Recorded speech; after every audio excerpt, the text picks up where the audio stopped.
Hey guys, and welcome to another video of the Random Watch Dude. So today, this is another follow-up video actually. I've just done a video following up the poll that I put out with regards to the Go Anywhere Do Anything Exit watch. If you haven't seen that already, check that video out.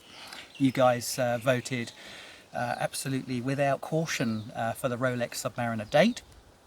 And I've done a video on that, just explaining my thoughts and views on that poll and why I think you guys voted for the Submariner Date. Now the other thing I put a poll out for recently was actually just a straight question, and I've had 125 replies, so thank you very much to you guys that replied to this poll. This poll was just a straightforward question: how many watches do you have in your collection? Now I've made the point in the past. I've got 8 in my collection currently, and that's a mixture of Rolex, Omega, what else have I got? I've got a Tag Heuer that I picked up recently, and I've also got a couple of G-Shocks. So I do include G-Shocks, by the way, in my collection number. I don't leave them as substitutes, just in case. So guys, the votes are in, and I wanted to share those numbers with you, and also talk about, you know, some of the key takeouts that I got from this. And some of the factors, I wanted to discuss some of the factors that affect the size of our collection, you know, how big or how small that collection is. So I'm going to start with the results, guys. So the first category was just one watch. I called it one and done. And out of 125 votes, 8% of you out there, so probably around 10 people out of the 125 have said, yep, I've got one watch and I'm done. So congratulations, guys. Phenomenal work, well done. The second category was 2 to 5 watches. So 2 to 5 watches, and I had a kind of a subheading on that which said, I'm very disciplined. And out of 125 of you, 29% of you have got 2 to 5 watches. So yeah, that's getting on for a third nearly, isn't it? Now the next category was 5 to 10 watches, and on 5 to 10 watches, we've got 32%, so nearly exactly a third of the people that responded have got 5 to 10 watches, which is where I'd sit, by the way. So I've got 8 watches. I sit firmly in that category of 5 to 10. The next section up was 10 to 20. And I think when you get above 10 and below 20 watches, you're kind of starting to fit in that category of, ooh, you know, things, I could get in trouble here, things could get out of hand. And that's how I feel once I get over 10 watches. I start to feel, oh yeah, I need to stop here, things could get out of hand quite quickly. So 20% of you are in that category of 10 to 20. And then some of you guys, you know, I just, you know, hats off to you, respect. I would take my hat off if it wasn't so damn sunny today. Hats off to you guys, you know, 20 plus watches, 11%. So about 15, 16 of you out of the 125 that voted have got over 20 watches. So guys, my key takeouts from this poll, and again, thank you to those of you who did respond. My key takeouts from this are that over 60% of you have less than 10 watches, or 2 to 10 watches, more than one, less than 10. Over 60% of you, which I think that number is actually a lot higher than I expected. I maybe expected a slightly more even spread. The second big takeout for me was that only 20% of you are in the 10 to 20 category, and I actually thought that maybe the 10 to 20 category may be a little bit higher. If so many of us don't have that many watches, I thought the 10 to 20 category would have more people in it. But there's only 20%. And in total, 68% of us, 68% of the people that voted have less than 10 watches. And I think that's quite a surprise to me as well. Less than 10 watches, you know, so we're all watch nerds, watch nutters. You know, we absorb all this content on social media, and we visit the ADs regularly, and whatever things you guys do to enjoy your hobby. But of that activity, if you like, 68% of us have less than 10 watches to speak for. So that's kind of one watch box, isn't it? You know, all this stress and toil and money and hours spent on the hobby, and we've all got less than 10 watches. I think that's crazy, but scary actually. Not crazy, it's scary. So I've come up with 5, there's nothing like a good list, is there, to finish off a video. So guys, I've come up with factors. So these are factors that dictate our collection size. And I've come up with 5. Why do most of us have more than one watch? Why are we into watches at all? And what prevents us from just constantly acquiring new watches? And number 1, of course, is our financial ability. That's the key, isn't it? Because this hobby requires money.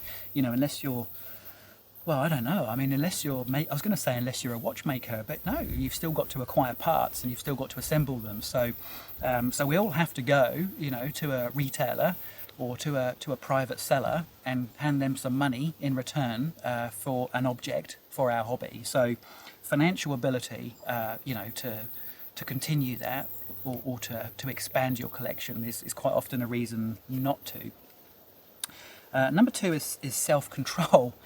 And I really mean that quite seriously, self-control. So if you've got number 1 covered, in other words, if you've got good finances and you are in a position where you can just pretty much go and buy any watch you want whenever you want, the one thing that's going to stop you from doing that really is self-control, isn't it? So I've got that as number 2, and it might be a lack of self-control as well, and we'll come to that later. Number 3, factors that dictate your collection size. Number 3 is the type of watches that you're interested in. So, you could say, well, I want to buy every dive watch that every brand makes, and I want to buy the 45, the 41, the 39 and the 36 equivalent of that as well. So yes, you could say, I'm into dive watches, so I'm going to go and buy every dive watch. But actually, typically what happens, I think, with most of us watch collectors is that we're into a certain type of watch. It might be a diver, it might be a dress, it might be chronographs. Some people I've noticed in the comments, just interested in chronographs. So that would be a limiting factor on how many watches you end up having in your collection, because I think what you'll all agree with is that we don't like overlap, do we? We don't like 2 watches that are so similar that one of them becomes redundant. So I think that's a reason to, a factor that affects the size of your collection is what type of watches that you're into. Number 4, I've called this size anxiety. Now, obviously, when a male uses those 2 words, it has connotations, doesn't it? Size anxiety. And I think, let's be very clear about this. I'm talking about the size of your watch collection here. Do you suffer from size anxiety? And I'll be honest with you, I don't mind sharing this with you. I do. I suffer from size anxiety, guys. I get worried, and it starts to bother me if my collection gets too large.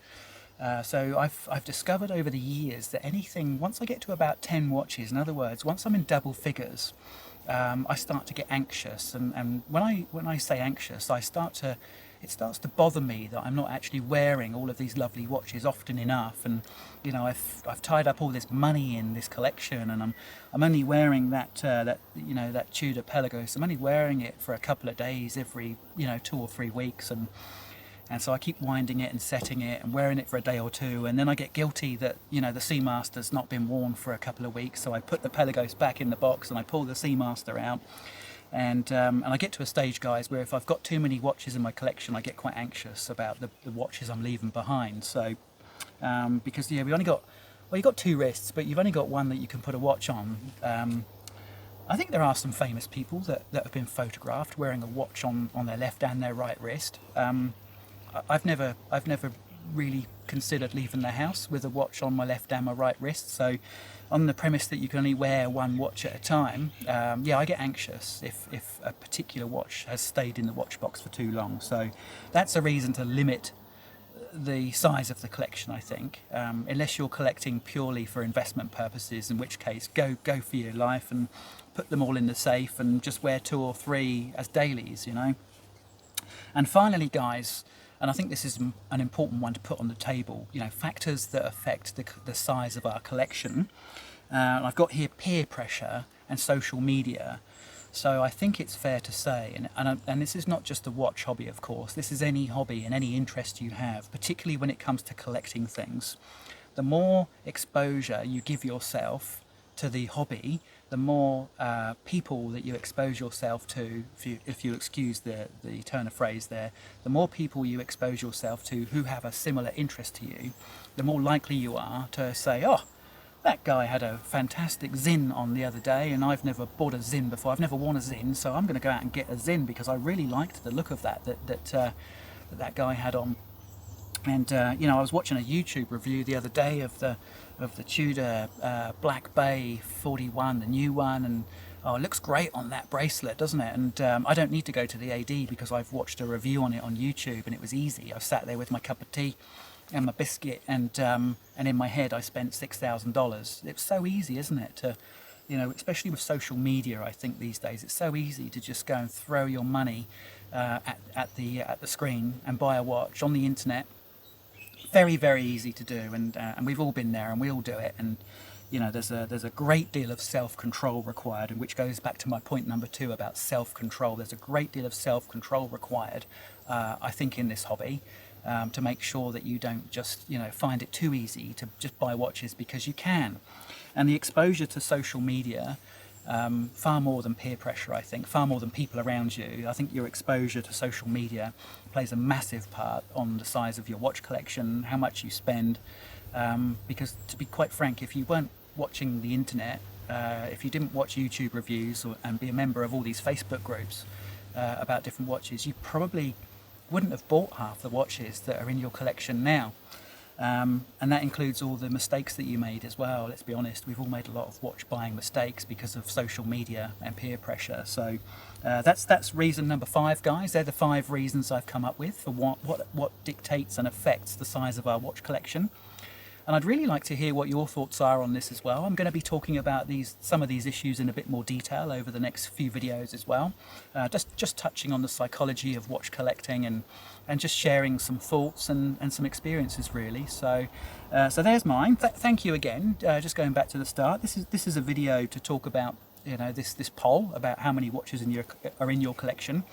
I probably will ask some more questions as well over the next few weeks, you know, because rather than me make a video assuming I know what the answers are, these polls are really helpful for me to be able to see what you guys are doing and what you're interested in, and then I can maybe look at making videos around the results that you've given me, around the feedback that you've given me. So thank you for that, guys, and thanks for watching the video, and I look forward to seeing you on the next one.